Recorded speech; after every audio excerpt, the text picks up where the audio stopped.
It's definitely off track. For 1 to 4 players. Only on N64. It's November 14th, 1997, and you head to your local KB store to see a racing game featuring the sidekick of one of the world's most famous gorillas, Diddy Kong. Diddy Kong Racing is one of the few mascot racing games during the Nintendo 64 era which became a cult classic and known to be better than Mario Kart 64. I said that. So here I am. Join me today to see if that statement holds true, and if it isn't, I'll swallow a whole hot dog. As I load up the game, I'm introduced to a very hype intro, along with the character selection screen providing different tones of music for every character. Let me know what character you've played as before, because there's a bunch of them.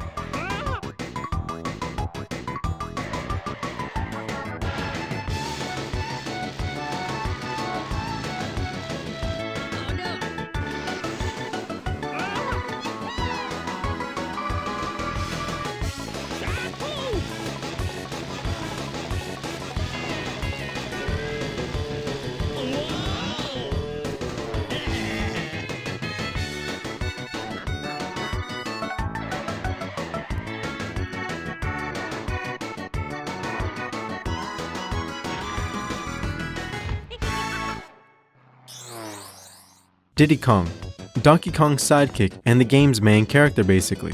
He's all around in a balance of stats, kinda like how Mario is in Mario Kart. Bumper the Badger, a semi-heavyweight, but otherwise has no specific traits as a character. Banjo the Bear is a honey bear that premiered here. This is Banjo's first game before Banjo and Kazooie. This was 1 year before his series kicked off. Timber the Tiger, he is the son of the island owners, which Wizpig attacks. He acts as a middleweight racer, but he's a little bit slower than Diddy Kong. Pipsy the Mouse is the lightest character, and also has no characterization and has never appeared in any other game. Tip Top the Turtle, a turtle and a lightweight character that would appear in both Banjo-Kazooie and Banjo-Tooie. Conker the Squirrel, this is his first appearance in this game. His first appearance in his own franchise is going to be Conker's Pocket Tales, so this game came before Conker's Bad Fur Day. Crunch the Kremling, he acts as the heaviest, fastest, and least agile racer. Then we have the 2 secret racers that can be unlocked in adventure mode, which is Drumstick, a rooster that is captured by Wizpig.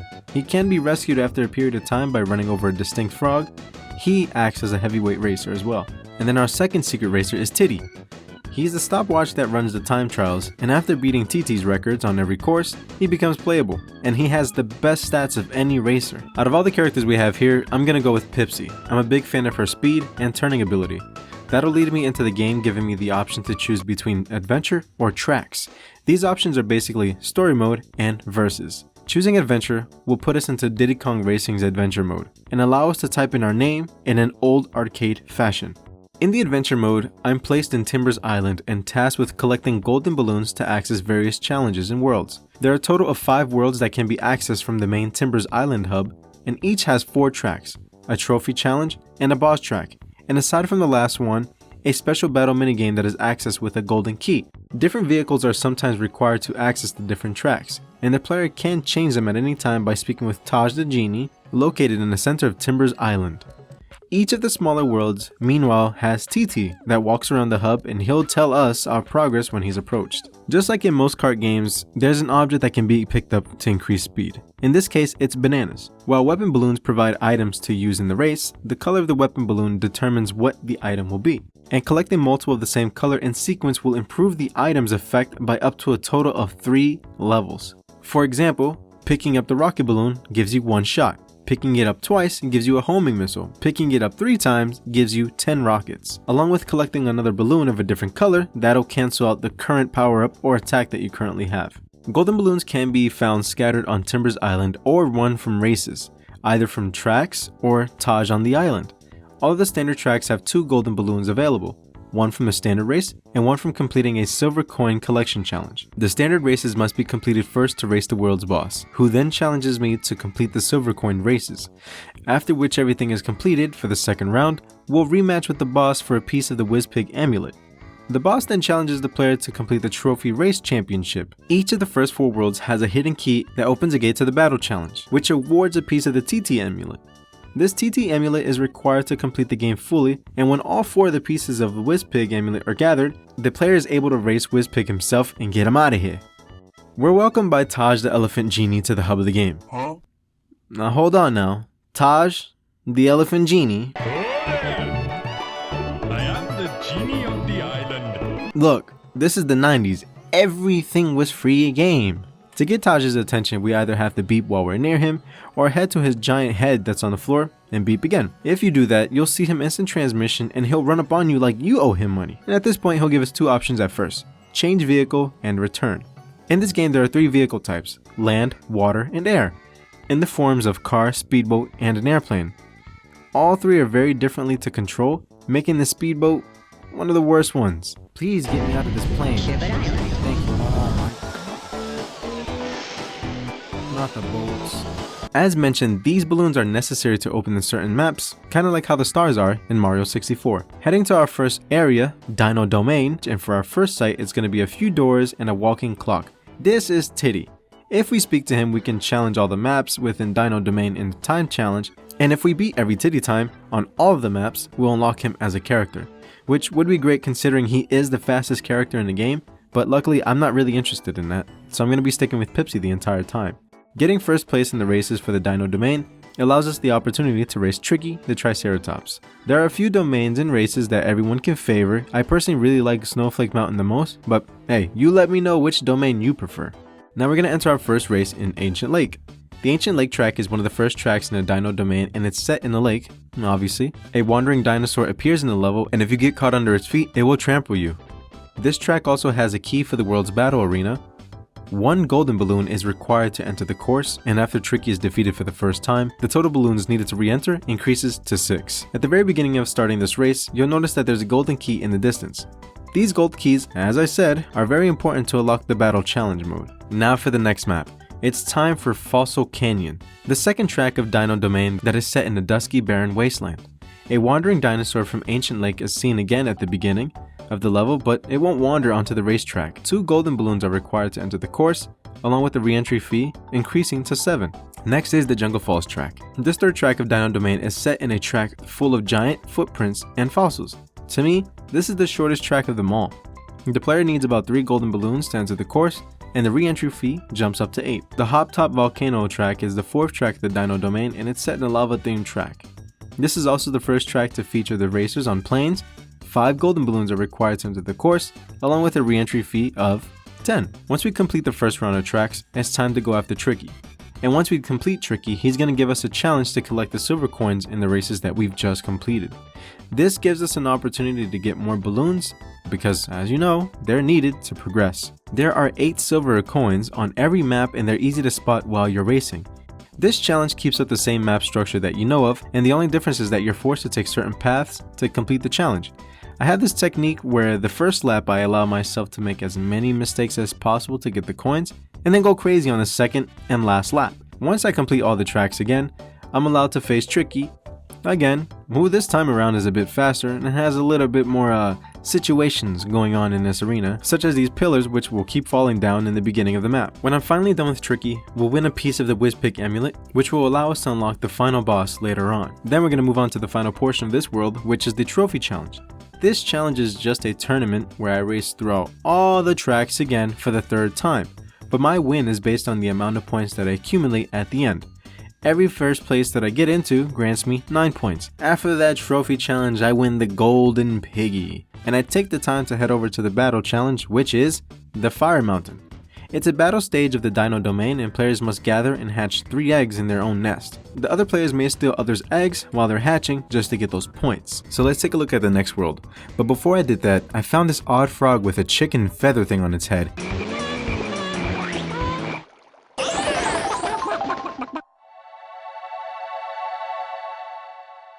It's time for Snowflake Mountain. Snowflake Mountain is accessible by using the playing vehicle to fly to this cliff. It's known as the game's second world because it only requires 2 golden balloons to unlock the entrance. Our first race is going to be at Everfrost Peak. This is the first track of Snowflake Mountain. The player needs 2 golden balloons to enter this course, and after the player defeats Bluey for the first time, this total to re-enter jumps up to 10 balloons. Next is Walrus Cove. Walrus Cove is the second track of Snowflake Mountain. It contains a small loop. 3 golden balloons are necessary to get in, which of course increases to 11. Snowball Valley is the third track of Snowflake Mountain, and it's set in a valley full of snow, while snowballs often roll down the hill, increasing in size as well.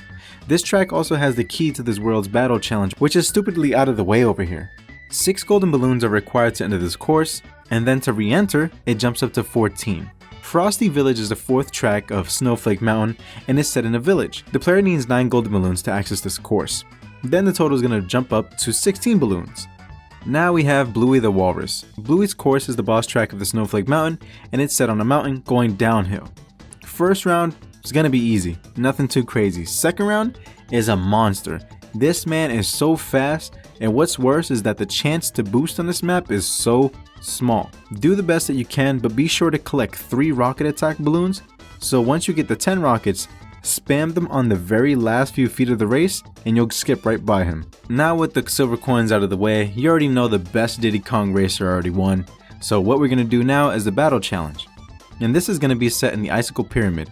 This is the battle stage of Snowflake Mountain. It's essentially a free-for-all, where you'll have to be the only person standing. Now with all that driving out of the way, we defrosted Snowflake Mountain and it's time for us to go on a savage vacation into Sherbet Island. The world is mostly water themed with sunken pirate ships, pirate caves, and the entrance to the world is located on an island in the bay by the lighthouse. Bubbler the octopus is the boss of this world. At Sherbet Island, we got Whale Bay. It's the first track of Sherbet Island and it can only be raced by using the hovercraft. The track takes place in a simple bay featuring several whales, one which forms a shortcut for racers, and the player is going to need 10 golden balloons to enter this course, and, as you know, a re-entry of 17.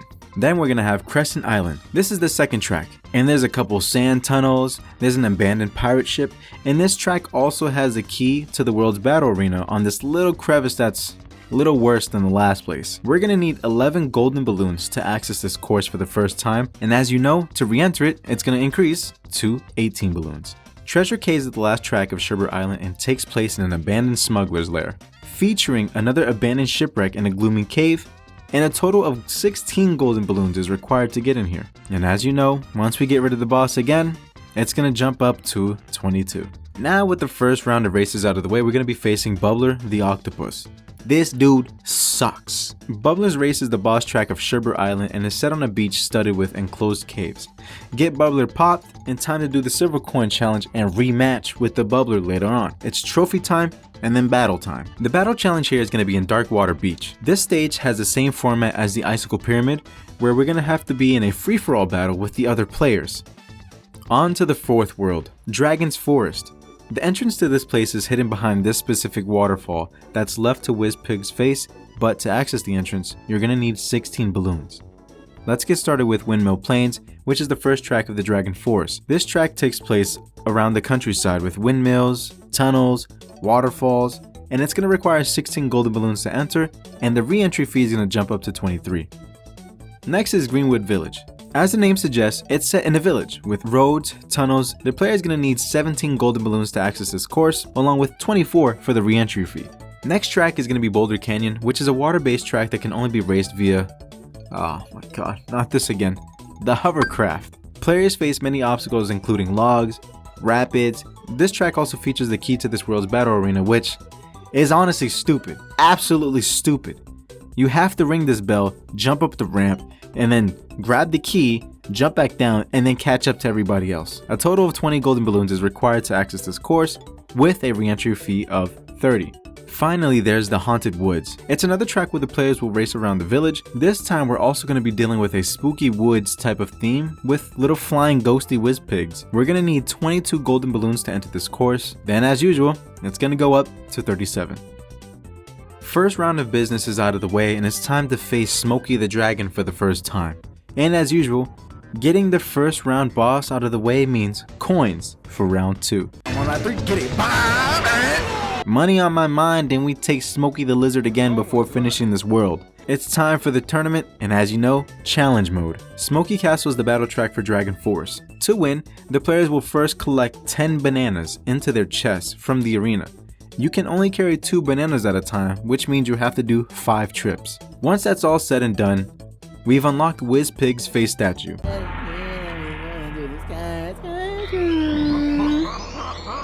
Oh, bro. And we're able to go in and face the big boss man himself, Stink Pig. The race is really simple to understand. It'll take a few tries to see how the track is and where it's safe to boost onto the next sets of turf. So the best way to beat WizPig here is to get the boost accelerators over and over and over again. And just an FYI, right before you touch the boost panel on the floor, let go of your accelerator button to go faster and farther than usual. That's how you're gonna get the win easily. Upon losing, he'll cry in a corner and retreats to his own little future planet. Now that we've scared WizStink out of the way, that doesn't mean that we're completely done. We'll need to drive back to the beach and get close to the sign that should have 4 golden WizPig statues at this point. Getting next to it will unlock a new cutscene, and this will introduce us to the new world, future Funland. So let's start with Space Dust Alley. Let me just point out that these tracks are basically in space with some lasers and light shows everywhere. It's the theme, we're in the future, even the LAPD is here.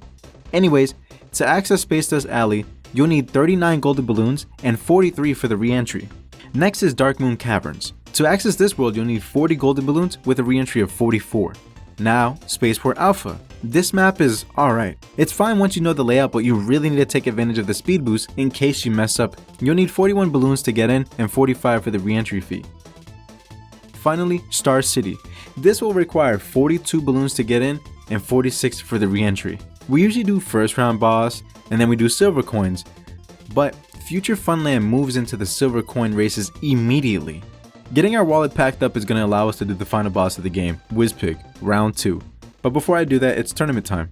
This time around, you'll notice I didn't mention the gold key, and that's because in this world there is no battle challenge, it's just WizPig himself. There really isn't much of a strategy or an explanation for this race, it's just so much going on. I'm about to go outside right now, just choke somebody.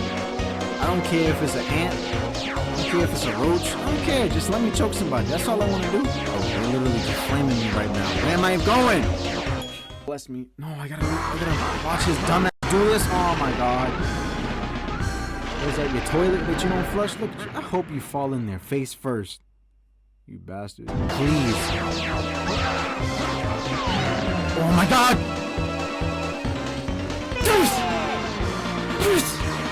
Fucking got his ass. Get out of here! Yeah, give me that full screen down. Yeah, yeah, look at you, fat. Can't even fit on it. Look at him blowing it up. Yeah, see you later. Die, go die. Look at him, lost in space. I hope you die. I hope you never come back. I hope your family dies with you. Where'd the controller go? My fault, controller. Ooh.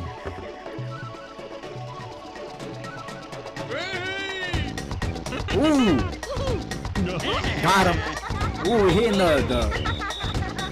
What is it?